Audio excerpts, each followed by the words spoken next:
Good afternoon all. Welcome to BSc institute. और आज हम लोग वैदिक सिविलाइजेशन के बचे हुए एमसीक्यूज को कवर करने जा रहे हैं। ठीक है, हमारे पहले सेशन में हमने वैदिक सिविलाइजेशन से रिलेटेड कुछ क्वेश्चंस को किया था। ठीक है, जिसमें हम लोगों ने ऋग्वेद से रिलेटेड हमारे लेटर ऋग्वेद से या बोल सकते हैं पूर्व ऋग्वेद में भी हमने कवर कर दिया, और उत्तर ऋग्वेद के कुछ क्वेश्चंस हमने कवर किए थे। ठीक है, अब यहाँ पे कुछ और रिलेटेड क्वेश्चंस जो हैं वो हम लोग आज डिस्कस करने जा रहे हैं। चलिए शुरू करें।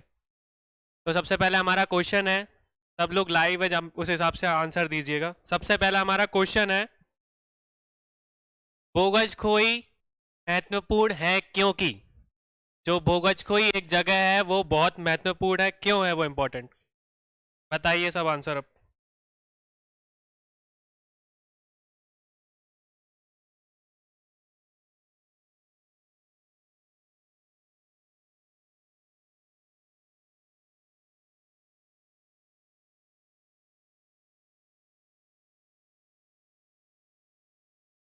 सब बी बता रहे हैं।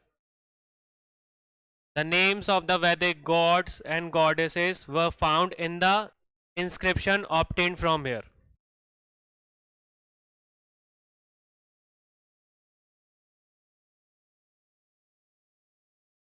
बोगजखोई के बारे में सबने पढ़ा है हम लोगों ने।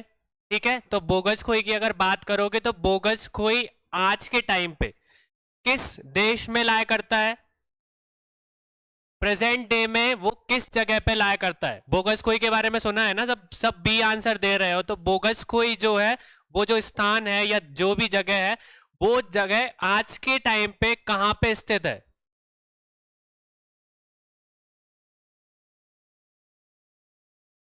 ठीक है, उस टाइम पे पर्शिया में बिलोंग करता था, पर आज के टाइम पे अगर आज की बात करोगे तो आज वो प्रेजेंट डे कहां पर है, टर्की में प्रेजेंट है। कहां पर प्रेजेंट है, टर्की में प्रेजेंट है। अब क्या बोला गया है यहाँ पे कि जो बोगस कोई जो कि बोल सकते हैं कि पर्शिया का एक जगह है जो कि अभी आज के टाइम पे टर्की पे स्थित है, वहां से हमको क्या देखने को मिला है। सब लोग किसका आंसर बता रहे हो, बी बता रहे हो। बी मतलब कि वहां पे क्या मिला हम लोगों को, क्या देखने को मिला है वहां पे, यहां से प्राप्त अभिलेखों में वैदिक देवताओं एवं देवियों का नामांतरण प्राप्त हुआ है। मतलब कि जो वैद मतलब आपके जो वैदिक काल में जो भी देवी और देवता हैं उनका अभिलेख हमको वहां पे देखने को मिला है। यही बता रहे हो ना सब लोग। तो अभिलेख का मतलब क्या होता है हमारा, इंस्क्रिप्शन। और इंस्क्रिप्शन में किसके बारे में दिया गया है, देवी और देवताओं के बारे में। अब बोल सकते हैं कि कौन सी देवी और कौन से देवताओं के बारे में दिया गया है, चार देवताओं के बारे में वहां पे वर्णन है। चार देवताओं के बारे में उसमें अभिलेख में लिखा गया है। किस किन के बारे में, पहले है हमारे इंद्र, दूसरे वरुण, तीसरे मित्र और चौथे हमारे असत्य। ये चार देवता हैं जिनका अभिलेख हमको कहां पे देखने को मिलता है, बोगसखोई में देखने को मिलता है। कहां देखने को मिलता है, और आज के टाइम पे बोगसखोई कहां पर है, टर्की में। ये चीज समझ में आ गई। अब इस चीज से हमारे लिए क्या मतलब पता चलता है कि जो भी अभिलेख हैं वो हमारे ईरान होते हुए या पर्शिया के थ्रू ईरान के बाद भारत में हमको मतलब भारत से यहाँ पे गए हैं या भारत से हमको देखने को मिले हैं। ये चीज क्लियर हो गई। कोई भी इंसान अगर ईरान से या पर्शिया से आया होगा तो पर्शिया से भारत आया होगा, भारत में उस टाइम पे उस तरीके के अभिलेख उसने देखे होंगे जब जाके उधर वहां पे इंस्क्रिप्शन में उनको लिखा होगा, अभिलेख बनाया होगा। तो इससे हमको क्या पता चलता है कि जो लोग थे पर्शिया के थ्रू, पर्शिया में थे, ईरान के थ्रू हमारे भारत में आए, यहां से उन लोगों ने देखा और उसके अभिलेख हमको कहां देखने को मिलता है, बोगसखोई में देखने को मिलता है। इतना समझ में आ गया। तो मतलब ये चीज हमको क्लियर हुई कि जो पर्शिया है, ईरान है और ये हमारा जो भारत है वो कनेक्टेड था पहले भी, वैदिक काल में भी।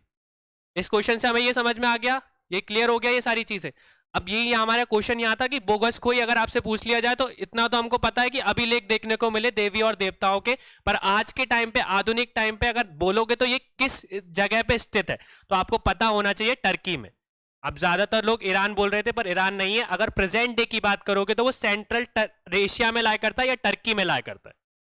क्लियर हो गया ये सारी चीजें। और उसमें हमारे क्वेश्चन बोल सकते हैं कि चार देवताओं के बारे में भी वर्णन है, यहाँ पे नहीं बताया गया है। तो यहाँ पे क्वेश्चन भी बोल सकते हैं कि वो आपको पूछ सकते हैं कि कौन कौन से देवताओं का यहाँ पे वर्णन था।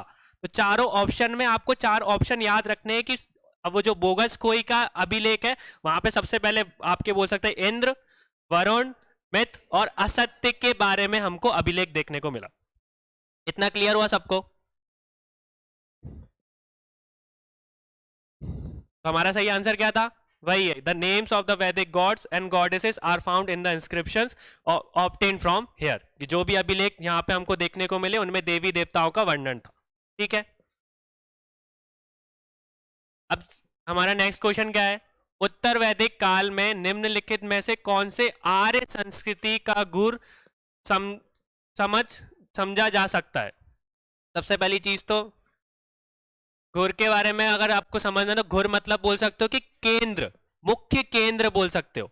तो जो वैदिक काल में, उत्तर वैदिक काल में जो आर्य संस्कृति था उसका मुख्य केंद्र हम कहां पे देख सकते हैं, कहां देखने को मिलता है?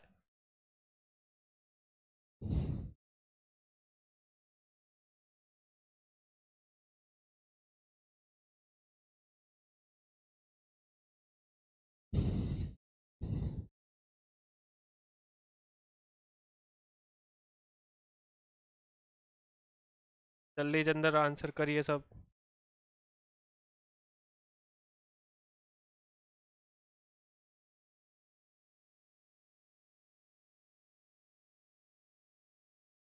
कोई सी बता रहा है, कोई ए बता रहा है।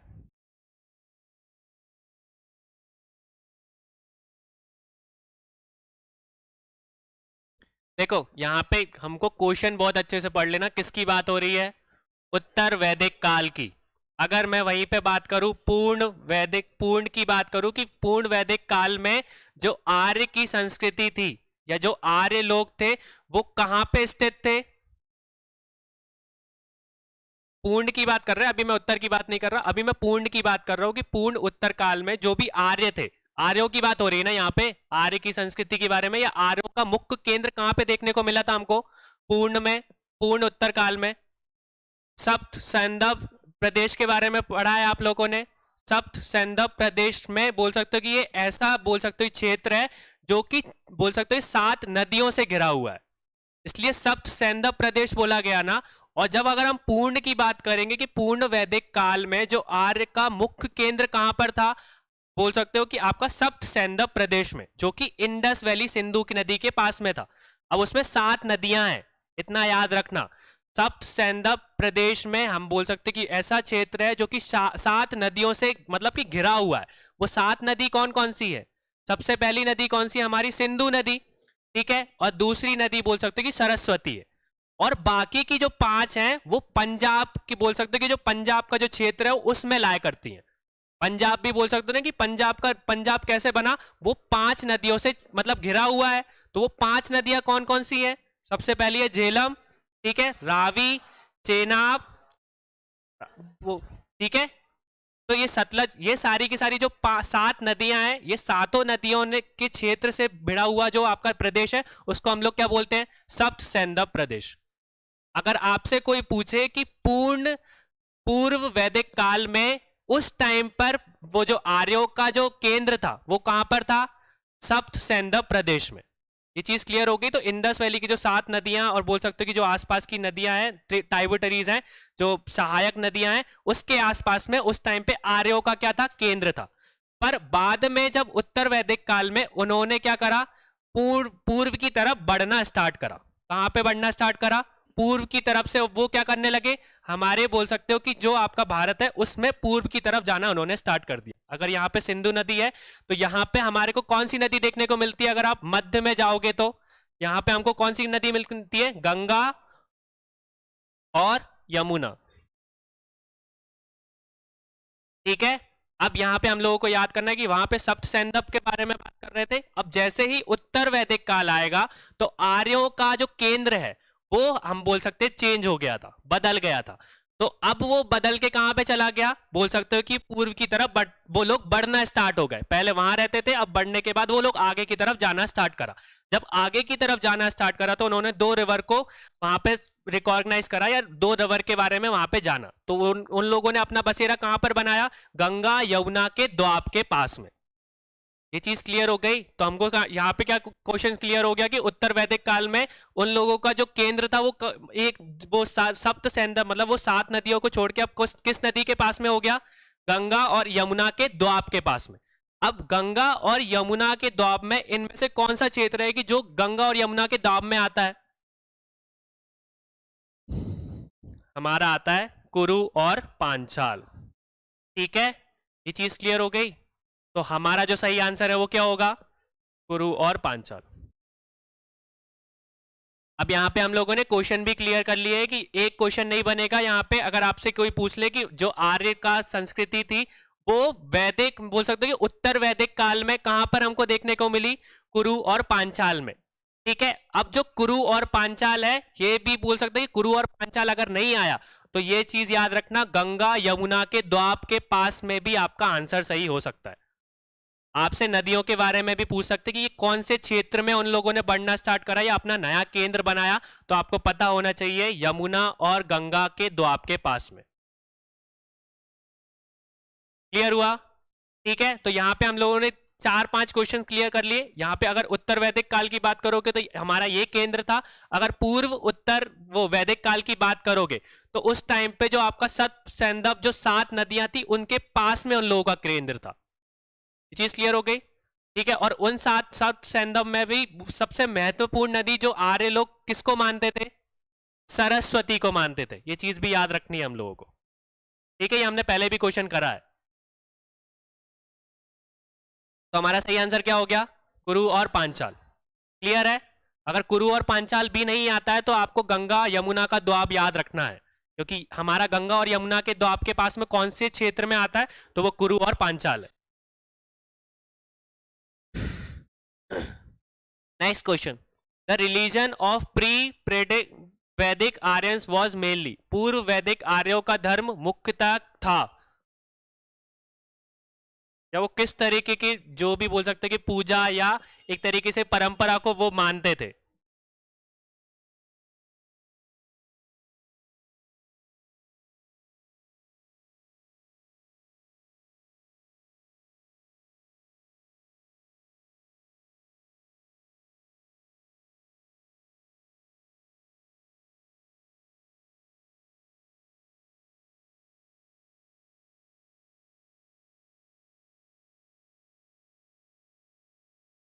सब लोग सी बता रहे हैं, प्रकृति पूजा और यज्ञ। तो हम लोगों ने पता है हम लोगों को कि पूर्व वैदिक काल की बात करोगे तो पूर्व वैदिक काल में हम लोगों को धर्म के बारे में क्या पता चलता है कि उस टाइम के लोग क्या करते थे? पूजा और उस चीज में धर्म में तो मानते थे, पर उस टाइम पे आइडल वर्शिप नहीं थी या मूर्ति की पूजा नहीं करते थे वो लोग। किस चीज की पूजा करते थे? जो आसपास में चीजें उनको दिखती है ना, उसके बारे में करते थे। ठीक है, आसपास में मतलब जो प्रकृति में जो चीजें हैं, जैसे कि वायु है, ठीक है, हवा है, या बोल सकते हो अग्नि है, या आपका बोल सकते हो कि पानी है, तो इन सब चीजों की वो पूजा करते थे। और उन लोगों को लगता था कि जो चीज उनको बोल सकते हैं नेचुरली मिल रही है, जो प्रकृति से मिल रही है, उनके पीछे कोई ना कोई एक शक्ति है और उस शक्ति की उनको क्या करना है? पूजा करना है। इसलिए वो किस चीज के लिए, किस में मतलब वो बोल सकते हैं अपने जो पूजा थी वो किसके लिए करते थे? प्रकृति की पूजा करते थे और साथ में यज्ञ वगैरह किया करते थे। ठीक है, यज्ञ वगैरह बोल सकते हैं कि जो राजा वगैरह थे वो लोग करते थे उसमें, पर जो नॉर्मल जो बोल सकते हैं कि लोग थे वो ज्यादातर किस पे बिलीव करते थे? किस चीज पे भरोसा करते थे? प्रकृति में जो नेचुरली चीज है जो उनको दिख रही है उन सब चीजों पे उन पर भरोसा था। ये चीज क्लियर हो गई? ये चीज समझ में आया हम लोगों को? तो हम लोगों को यहां से क्या आंसर होगा? प्रकृति पूजा और यज्ञ। अब उस टाइम पे भी हम अगर प्रकृति की बात करें तो प्रकृति में हमको अलग अलग तरीके की चीजें देखने को मिलती है। अब उन लोगों ने भी देवताओं को 3 वर्ण में अलग अलग बोल सकते हो 3 भाग में डिवाइड करके रखा था। ठीक है, 3 भाग में कैसे डिवाइड करके रखा था? एक हमारे बोल सकते हो कि जो बोल सकते हो कि जो आकाश के देव है, आकाश के देव मतलब कि जो आपके वरुण देव हैं, जो सूर्य देव है, इन सब की वो पूजा करते थे पहले में। ठीक है, दूसरे थे अंतरिक्ष के देव। अंतरिक्ष मतलब कि जो आपका इंद्र देव हो गए या रुद्र जो बोल सकते हैं। ठीक है, तो अंतरिक्ष में कौन कौन आ गया? हमारा इंद्र देव आ गए और रुद्र देव आ गए। ठीक है, आकाश के देवों में कौन कौन आ गया? हमारा वायु देव आ गए और सूर्य देव आ गए। ठीक है, और तीसरे हमारे बोल सकते हैं कि वो किसकी पूजा करते थे? हमारे पृथ्वी की पूजा करते थे।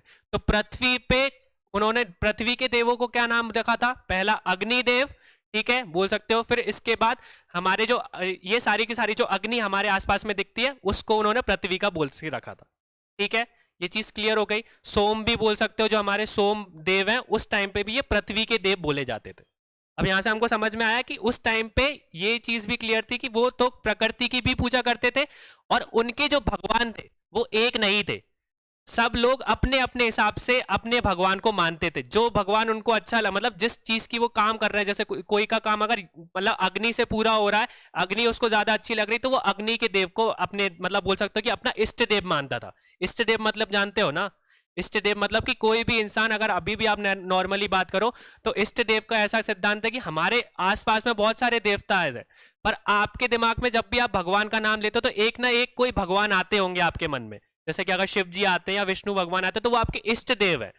ठीक है, तो इष्ट देव का कॉन्सेप्ट उस टाइम पे भी था। तो कोई भी इंसान अगर प्रकृति की पूजा कर रहा है और उस प्रकृति से भी कोई भी एक चीज से उसको लगाव रहता था, तो वो उसके इष्ट देव हो जाते थे। किसी के कोई इंद्रदेव उसके इष्ट देव होते थे, या कोई के अग्निदेव होते थे, कोई के सूर्य देव होते थे। ये चीज क्लियर हो गई? ये चीज समझ में आ गया? तो प्रकृति में जो सारी चीजें थी वो लोग उसकी पूजा करते थे, और साथ में यज्ञ वगैरह किए करते थे। और यज्ञ भी ज्यादातर जो राजा वगैरह हुआ करते थे, जो बड़े बड़े लोग होते थे, वही कर पाते थे, हर कोई नहीं करता था। ठीक है, तो इसलिए दो ऑप्शन है हमारा यहाँ पे, प्रकृति की पूजा और दूसरा यज्ञ। तो हमारा आंसर क्या हो गया? प्रकृति की पूजा और नेक्स्ट क्वेश्चन क्या है हमारा? प्रसिद्ध 10 राजाओं का युद्ध किस नदी के तट पर लड़ा गया था? On the bank of which river was the famous battle of 10 kings fought?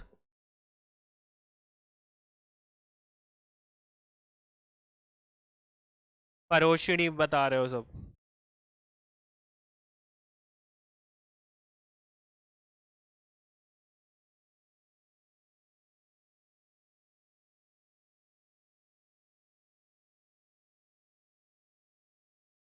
अब सब लोग परोशिनी तो बता रहे हो, पर आज के टाइम पे जो प्रदूषण वो परुषिणी है उसको किस रिवर के नाम से जाना जाता है?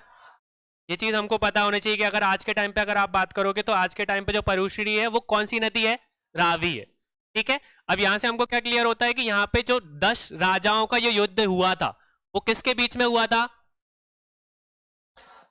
राजा सुदास, और राजा सुदास के साथ में हमारे उनके खिलाफ में कौन थे? 10 राजा भी थे।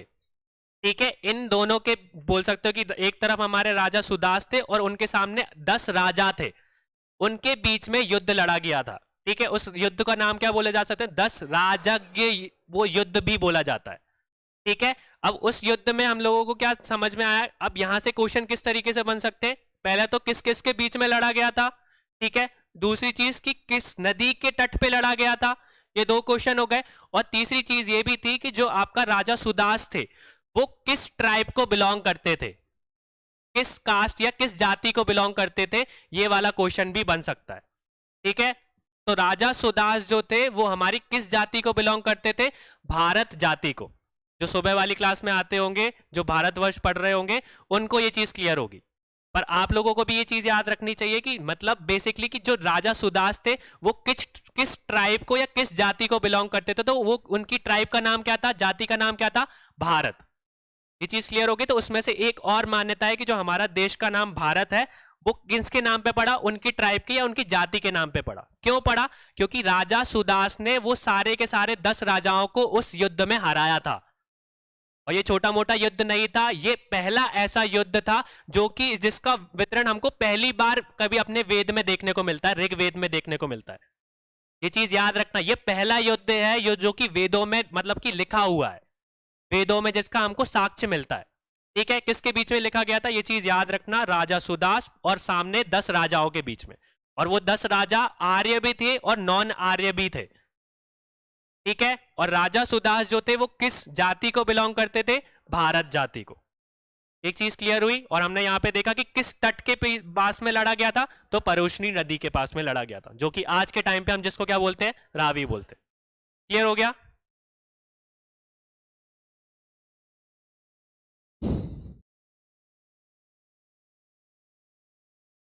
नेक्स्ट क्वेश्चन क्या है हमारा? Which of the following river has been addressed as the मदेत्मा, देवीत्मा, नदीत्मा संबोधित किया गया है?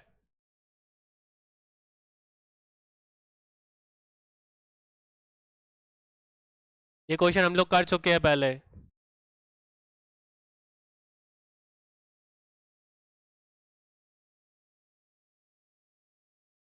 मैंने बताया था एक बार नदीत्मा, वो बोल सकते नदीत्मा के बारे में हम लोगों ने पढ़ा था, पहले क्वेश्चन आ चुका है कि किस नदी को आर्य लोग नदीत्मा के नाम से जानते थे ऋग्वेद में। ठीक है, तो हमारा इसका आंसर, अगर आप एक भी अगर रिकॉग्नाइज कर पाओगे नदीत्मा को, तो बाकी के आपके अपने आप ही आ जाएंगे। तो किस नदी को बोला जाता था? सरस्वती नदी को। ये चीज क्लियर हो गई? ये चीज समझ में आ गया? ठीक है, तो उसमें क्या बताया, ऋग्वेद में सरस्वती को मदेत्मा, नदीत्मा और देवीत्मा कहा गया है, अर्थात सबसे अच्छी माँ, सबसे अच्छी देवी और सबसे अच्छी नदी। ठीक है, और ये आर्य के लिए बहुत महत्वपूर्ण नदी थी, इसलिए इसका वितरण हमको ऋग्वेद में देखने को मिलता है। ठीक है, सिंपल सा क्वेश्चन था। नेक्स्ट, ऋग्वेद में उल्लिखित यब शब्द किसी कृषि उत्पाद हेतु उपयुक्त किया गया है? For which agriculture product has the word yab mentioned in the Rigved has been used?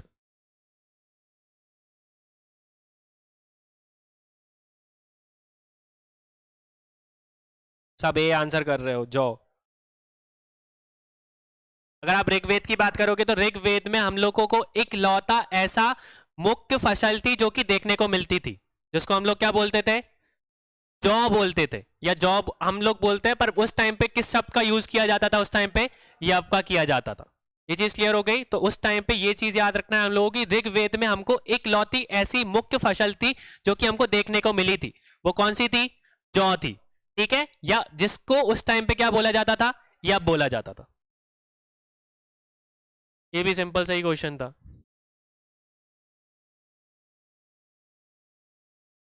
Rigveda पढ़ी किस वर्ण के नागरिक थे? ऋग्वेद पढ़ी belongs to which class of the citizen?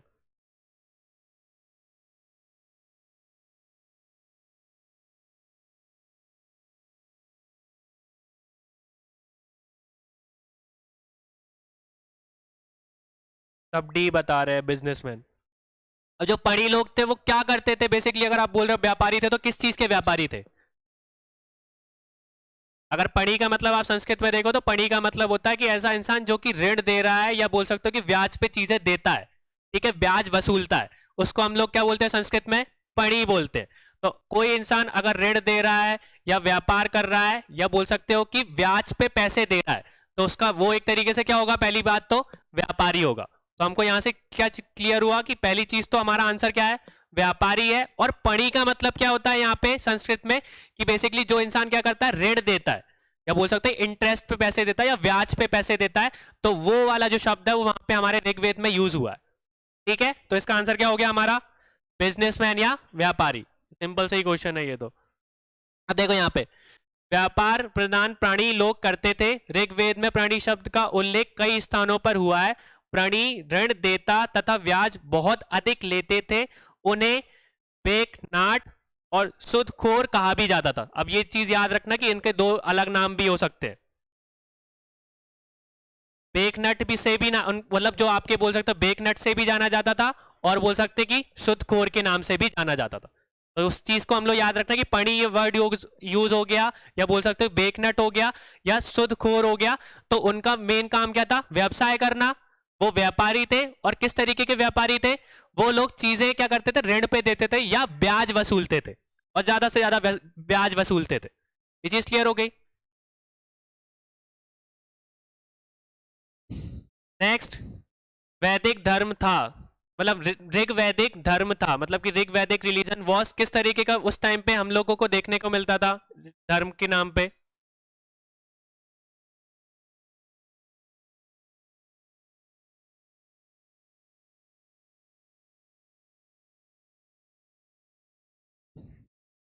कोई बी बता रहा है, कोई डी बता रहा है।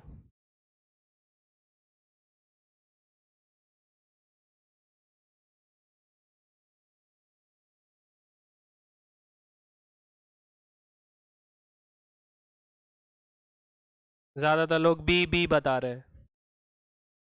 अब इसको देखो, बाकी के दो ऑप्शन तो इतने ज्यादा इंपॉर्टेंट है नहीं, पर ये जरूर हमारे लिए बहुत ज्यादा इंपॉर्टेंट है। एक का मतलब है बहु, और एक का मतलब क्या है? एक। अभी हाल मैंने बताया था कि उस टाइम पे जो ऋग्वेद के लोग थे वो किस तरीके के भगवान की पूजा करते थे? प्रकृति के भगवान की, जो भी प्रकृति के आसपास में जो चीजें हैं उनको अपना भगवान मानते थे और उनकी पूजा करते थे। अब उनके आसपास में जो प्रकृति में जो चीजें थी वो एक ही थी क्या, एक जैसी थी क्या? अभी मैंने क्या बोला कि हर इंसान ने अपना अपना इष्ट देव खुद के लिए बना के रखा था। तो कोई अग्नि को अपना इष्ट देव, अग्निदेव को अपना इष्ट देव मानता था, कोई इंद्र की पूजा करता था, या कोई बोल सकते हैं कि हमारी वायु की पूजा करता था। तो इस तरीके से भगवान एक थे क्या? ठीक है, तो उस टाइम पे अगर हम देखें ऋग्वेद काल में तो बहुत सारे भगवान थे ना, एक तरीके के भगवान तो नहीं थे ना। तो उस टाइम पे बहुदेववादी एक तरीके से यूज होगा या एकादशवादी हमारा एक तरीके से यूज होगा? बहुदेववादी होगा ना, क्योंकि उस टाइम पे क्या थे, बहुत सारे देवता थे। तो उस टाइम पे देवता तो बहुत सारे थे पर लोगों ने अपनी मान्यता के हिसाब से अपने भगवान को मान लिया था। ठीक है, तो अगर यहाँ पे हम लोग बात करेंगे तो उस टाइम का जो आपका ऋग्वेद में जो कल्चर था, जो धर्म था, वो कैसा था? बहुदेववादी था। कैसा था? और हम लोगों ने अभी पढ़ा कि उन लोगों ने जो देवता थे उनको अलग अलग भिन्नों में अलग अलग पार्ट, मतलब बोल सकते हो कि डिवाइड करके रखा था उन लोगों को। तो हम लोगों ने अभी 3 तरीके के देवता के बारे में पढ़ा था। एक आकाश के देवता हुआ करते थे, एक अंतरिक्ष के देवता थे और एक पृथ्वी के देवता थे। ठीक है, तो हम लोगों को अलग अलग देवता के बारे में समझ में आया। अब वो 3 वर्णन थे, उनके अंदर 2-2 भगवान भी लाया करते थे। तो उस टाइम पे कितने बहुत सारे भगवान हो गए। तो हमारे भगवान बहुत सारे हैं, तो किस तरीके का उस टाइम पे फॉलो होता था रिलीजन? बहुदेववादी। तो हमारा आंसर क्या हो गया? पॉलीइस्टिक। ठीक है, जो कि बहुत सारे भगवान उस टाइम पे मतलब प्रेजेंट है। जैसे कि अब कोई, जैसे कि आप मान करो तो इस्लाम धर्म को देखो या क्रिश्चियनिटी को देखो, तो वो एक ही भगवान को मानते हैं, है ना। अगर आप हिंदू धर्म के बारे में देखोगे तो हिंदू धर्म में क्या है, 33 करोड़ अलग देवी देवता बोले गए हैं। ठीक है, तो हमारा जो धर्म है वो एक तरीके से किसको, बहुदेव, मतलब बहुत सारे देवताओं को मानता है। पर वहीं पे क्रिश्चियनिटी की बात करोगे या इस्लाम धर्म की बात करोगे तो वो एक ही भगवान को मानते हैं। ठीक है, उनके प्रॉफिट मोहम्मद है, उनके जीसस क्राइस्ट है। ये चीज क्लियर हो गई। तो उस टाइम पे अगर हम ऋग्वेद की बात करेंगे तो ऋग्वेद में हमारे जो भी देवता थे वो कैसे थे? बहुदेववादी थे। ठीक है, अगर चलो इसकी ऋग्वेद की मैंने बात करी, पर अगर अगर मैं उत्तर वैदिक काल की बात करूं तो उस टाइम पे जो प्रकृति की पूजा करने वाले लोग थे उनकी मतलब जो प्रकृति के देवता थे उनकी वैल्यू कम हो गई थी या बढ़ गई थी? उत्तर वैदिक काल में कम हो गई थी। मतलब उस टाइम पे ज्यादातर ऋग्वेद में ज्यादातर लोग इंद्र की पूजा करते थे। मतलब मोस्ट ऑफ द लोगों ने अपने मेन भगवान या मुख्य भगवान इंद्र बना के रखे थे। और जब हम लेटर वैदिक काल में या उत्तर वैदिक काल में आप जब जाओगे तो उस टाइम पे ये जो प्रकृति के जो देवता थे उनकी पूजा कम होना स्टार्ट हो गई थी। ठीक है, उस टाइम पे 2 जनों की, बोल सकते कि उत्तर वैदिक काल में 2 देवताओं की ज्यादा पूजा की जाती थी। पहले हमारे कौन थे? प्रजापति। और दूसरे कौन से थे? विष्णु। ठीक है, उस टाइम पे ये 2 भगवान थे जो कि उत्तर वैदिक काल में जिनकी पूजा की जाती थी। क्लियर हो गया? कौन थे? पहले हमारे प्रजापति थे। प्रजापति मतलब जिन्होंने प्रजा बनाई है, जो प्रजा के पति है, मतलब बोल सकते हो कि ब्रह्मा जी बोल सकते हो। ठीक है, और उस टाइम पे दूसरे कौन से थे? विष्णु जी, जो उनको पता ही है। ये चीज क्लियर हो गई है?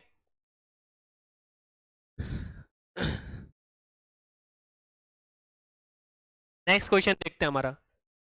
वैदिक देवमंडल में निम्न में से कौन से देवता युद्ध के देवता माने जाते थे? वरुण, इंद्रदेव, मित्र या अग्निदेव?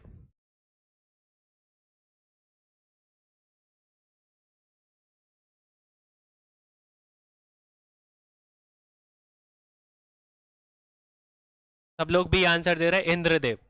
तो हमारे अभी मैंने बताया था कि उस टाइम पे अगर बात करोगे तो जो मुख्य देवता थे, मतलब कि उस टाइम पे ऋग्वेद की बात करोगे तो ऋग्वेद में कैसे लोग थे?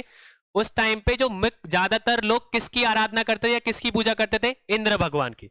और इंद्र भगवान को किसका प्रतीक माना जाता था? हमारे युद्ध के देवता का, या बोल सकते हो जो वर्षा कराने वाला जो वो कॉन्सेप्ट है कि वो वर्षा कराते हैं, ये कॉन्सेप्ट बाद में आया था, पर पहले उनको युद्ध का देवता माना जाता था। ठीक है, तो मुख्य भगवान भी इंद्र थे और युद्ध के देवता भी कौन थे? इंद्र थे। अब इंद्र को अगर आप देखो तो अलग अलग नाम से भी जाना जाता है। किस किस नाम से जाना जाता है? पहले हम लोग ये समझ लेते थे। सबसे पहले इंद्र को क्या जाना जाता है? वृत्तासुर हिंता, मतलब कि एक वृत्तासुर नामक राक्षस था, उनका वध किया था, तो इसलिए उनका नाम क्या पड़ गया? वृत्तासुर हंता। फिर दूसरा पुरविद। ठीक है, तीसरा सोमापा, फिर सतकृंति और मगवाग आदि नामों से जाना जाता है। ठीक है, तो इंद्र के अलग अलग नाम है। इंद्र के जो ऋग्वेद में हम लोग अलग अलग नामों से जानते हैं। पहले तो इंद्र है, फिर दूसरा है हमारा बोल सकते हो वृत्तासुरहंता, फिर तीसरे हमारे हैं पुरवित, फिर सोमापा, सतकीर्ति और मगवान। अगर इन तरीके के आपके क्वेश्चंस आते हैं कि इन ये किस से रिलेटेड है या किस भगवान से रिलेटेड है, तो आपको पता होना चाहिए कि ये सारे के सारे इंद्र भगवान के नाम ही है। ठीक है,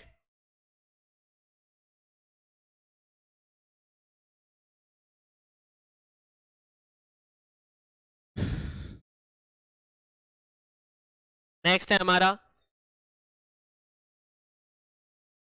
हु कंपोज क्या गायत्री मंत्र।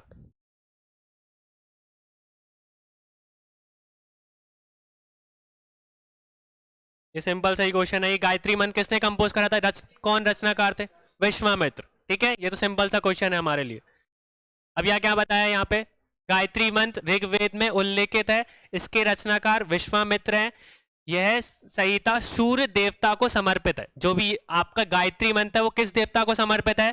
सूर्य देवता को। यह मंत्र ऋग्वेद के तृतीय मंडल में इसका वर्णन है। ठीक है, इसका वर्णन किसमें है? तृतीय मंडल में। और अगर मैं बात करूं कि ऋग्वेद में जो हमारा हम लोगों ने अभी जिस युद्ध के बारे में पढ़ा था, कौन सा युद्ध के बारे में पढ़ा था? 10 राजक युग, वो किस मंडल में है ऋग्वेद के? 7वें मंडल में। ये भी चीज भी हमको याद रखना है। ठीक है, मंडल के भी क्वेश्चन आ सकते हैं कि आपका जो मेन क्वेश्चन यहाँ से यही बनते हैं ज्यादातर, ये गायत्री मंत्र जैसे क्वेश्चन की मंडल किस मंडल में कौन कौन सी चीजें इंपॉर्टेंट चीजें आपकी लाए करती हैं। तो यहाँ हमको ये चीज भी पढ़नी है ज्यादातर। देखो मेन क्वेश्चन ये हमारा ये चीज नहीं है कि आपको क्वेश्चन के आंसर तो पता है, पर आप लोगों को वो चीज पता होनी चाहिए कि क्वेश्चन कहाँ से बन सकते हैं। ठीक है, तो मंडल वाले क्वेश्चन भी हमारे आ सकते हैं कि अगर ये तृतीय मंडल की बात हुई तो तृतीय मंडल में क्या बताया गया है? गायत्री मंत्र के बारे में बताया गया है। और अगर 7वें मंडल की बात करें तो 7वें मंडल में युद्ध का बोल सकते हैं कि बताया गया है कि उस टाइम पे 10 राजक की युग मतलब युद्ध लड़ा गया था, और उस युद्ध में कौन कौन था, ये सारी की सारी चीजें डिफाइंड है। ठीक है, इस तरीके के क्वेश्चन आप लोगों को क्लियर करने हैं। मेन उद्देश्य हम लोगों का यही चीज है कि अगर हम किसी क्वेश्चन को पढ़ रहे हैं तो उस क्वेश्चन से रिलेटेड सारे के सारे क्वेश्चंस हमको भी क्लियर होने चाहिए। ठीक है, नेक्स्ट देखते हैं विच of the following text is nickname सत साहसी संहिता। मतलब कि किस से सत साहसी संहिता उपनाम निम्नलिखित में से किस ग्रंथ का है? किस ग्रंथ में हमको इसको देखने को मिलता है? सत शास्त्री संहिता।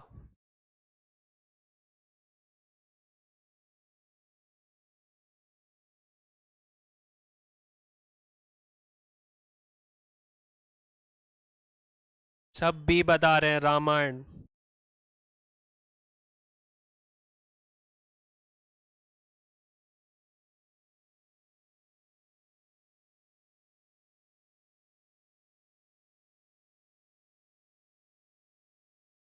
वेट ही नहीं हो रहा।